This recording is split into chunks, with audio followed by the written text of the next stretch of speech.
Assalamu alaikum. Hello everyone. Welcome back to SamiSpectrumStudio, your trusted place for public health knowledge. And today's short lecture, we are talking about a core concept in public health promotion. Let's understand what it really means and why it is important.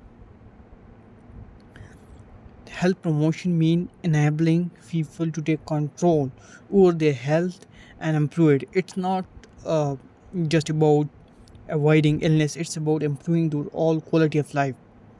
For example, encouraging physical activity, uh, promoting mental well-being, supporting smoking-free life, raising awareness about healthy food choices. Are these are all form of health promotion in our daily lives. The idea of health promotion became globally recognized after the Ottawa Charter for health promotion in 1986. It introduced five key actions areas. Number one, building healthy public policies. Number two, creating supportive environments. Number three, strengthening community actions. Number four, developing personal skills. And number five, reorienting health services.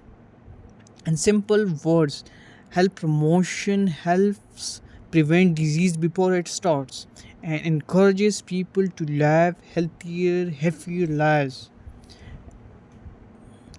It is used in schools, workplaces, hospitals, and communities through education, media, and supportive policies.